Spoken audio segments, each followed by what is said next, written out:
Item ಯಾವುದೇ ಇರಲಿ try ಮಾಡಿ ಆಚಿ ಚಿಕನ್ ಮಸಾಲಾ. ಬಿಜೆಪಿ ರಾಷ್ಟ್ರೀಯ ಅಧ್ಯಕ್ಷರ ಎದುರು ರಾಜ್ಯ ನಾಯಕರು ಒಗ್ಗಟ್ಟು ಪ್ರದರ್ಶನ ಮಾಡಿದ್ದಾರೆ. ಧವಳಗಿರಿ ನಿವಾಸದಲ್ಲಿ ಒಗ್ಗಟ್ಟು ಪ್ರದರ್ಶಿಸಿದಂತ ರಾಜ್ಯ ಬಿಜೆಪಿ ನಾಯಕರು.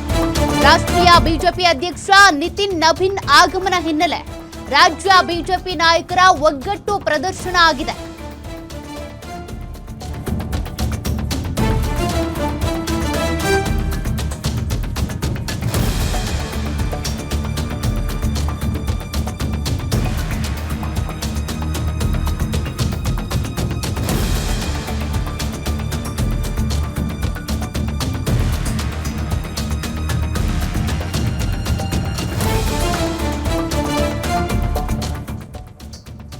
ಬಿಎಸ್ವೈ ಧವಳಗಿರಿ ನಿವಾಸಕ್ಕೆ ಆಗಮಿಸಿರುವಂತಹ ರಾಜ್ಯ ಬಿಜೆಪಿ ನಾಯಕರ ದಂಡು ನಿತಿನ್ ನಬೀನ್ಗೆ ಧವಳಗಿರಿ ನಿವಾಸದಲ್ಲಿ ಭರ್ಜರಿ ಸ್ವಾಗತ ಕೋರಿದ್ದಾರೆ.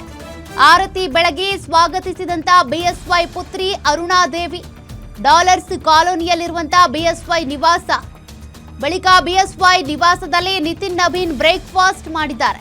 ಪ್ರಹ್ಲಾದ್ ಜೋಶಿ, ರಾಧಾ ಮೋಹನ್ ದಾಸ್, ಆರ್ ಅಶೋಕ್, ಜಗದೀಶ್ ಶೆಟ್ಟರ್, ರಾಮುಲು, ಸದಾನಂದಗೌಡ, ಸಿಟಿ ರವಿ, ಮುರುಗೇಶ್ ನಿರಾಣಿ, ಅಶ್ವಥ್ ನಾರಾಯಣ್, ಗೋವಿಂದ ಕಾರಜೋಳ, ಚಲವಾದಿ ನಾರಾಯಣ ಸ್ವಾಮಿ, ಡಾಕ್ಟರ್ ಸುಧಾಕರ್ ರೆಡ್ಡಿ ಸೇರಿದಂತೆ ನಿತಿನ್ ನಬೀನ್ ಸಮ್ಮುಖದಲ್ಲಿ ರಾಜ್ಯ ನಾಯಕರು ಒಗ್ಗಟ್ಟು ಪ್ರದರ್ಶನ ಮಾಡಿದ್ದಾರೆ. ಇನ್ನು ಬಳಿಕ ಪ್ರತ್ಯೇಕ ಮಾತುಕತೆ ನಡೆಸಿದಂತ ಬಿಎಸ್ ಯಡಿಯೂರಪ್ಪ ಹಾಗೂ ನಿತಿನ್ ನಬೀನ್ ನಂತರ ಕಾಡು ಮಲ್ಲೇಶ್ವರ ದೇವಸ್ಥಾನಕ್ಕೆ ತೆರಳಿ ಪೂಜೆ ಸಲ್ಲಿಸಿದ್ದಾರೆ. ನಿತಿನ್ ನಬೀನ್ ಅವರು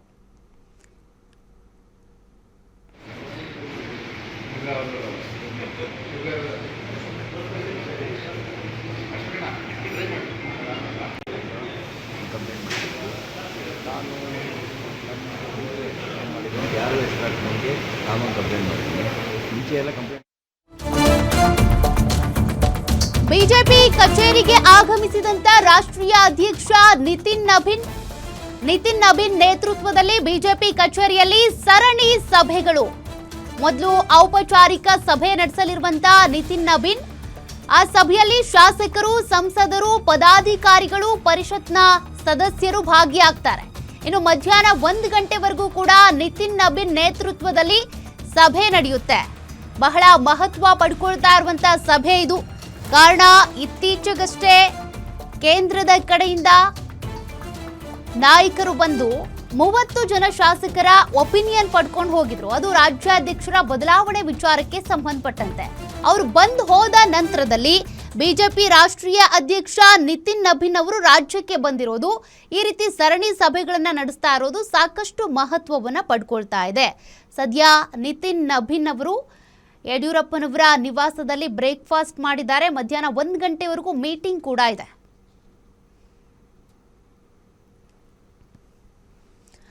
ಮತ್ತಷ್ಟು ಡೀಟೇಲ್ಸ್ ಕೊಡ್ತಾರೆ ಪ್ರತಿನಿಧಿ ಕವನ. ಸದ್ಯ ಒಂದ್ ರೀತಿ ಪವರ್ ಸೆಂಟರ್ ಆಗ್ಬಿಟ್ಟಿದ್ಯಾ ಯಡಿಯೂರಪ್ಪನವರ ನಿವಾಸ ಅಂತ. ಮತ್ತೊಂದ್ ಕಡೆ ಒಗ್ಗಟ್ಟು ಪ್ರದರ್ಶನ ಮಾಡ್ತಾ ಇರುವಂತದ್ದು ನಾಯಕರು. ಯಾರು ಬಂದಿಲ್ಲ, ಯಾರು ಬಂದಿದ್ದಾರೆ, ಏನ್ ಡೆವಲಪ್ಮೆಂಟ್ಸ್ ಆಗ್ಬಹುದು, ಈ ಭೇಟಿ ಯಾವ ರೀತಿ ಮಹತ್ವ ಪಡ್ಕೊಳ್ತಾ ಇದೆ ಅಂತ.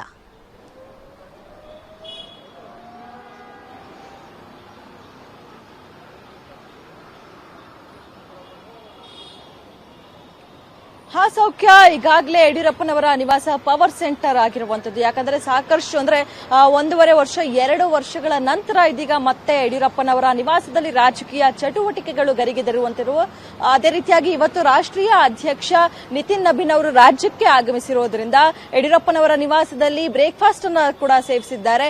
ಈ ವಿಚಾರವಾಗಿ ನಿತಿನ್ ನಬೀನ್ ಅವರ ಎದುರು ರಾಜ್ಯ ಬಿಜೆಪಿ ನಾಯಕರು ಒಗ್ಗಟ್ಟನ್ನ ಪ್ರದರ್ಶನ ಮಾಡಿದ್ದಾರೆ ಅಂತಾನೆ ಹೇಳ್ಬೋದು. ಯಾಕಂದ್ರೆ ಕಳೆದ 1.5 ವರ್ಷ 2 ವರ್ಷದ ನಂತರ ಎಲ್ಲಾ ರಾಜ್ಯ ಬಿಜೆಪಿ ನಾಯಕರು ಯಡಿಯೂರಪ್ಪನವರ ಧವಳಗಿರಿ ನಿವಾಸದಲ್ಲಿ ಜಮಾಯಿಸಿದ್ರು ಅಂತಾನೆ ಹೇಳ್ಬೋದು.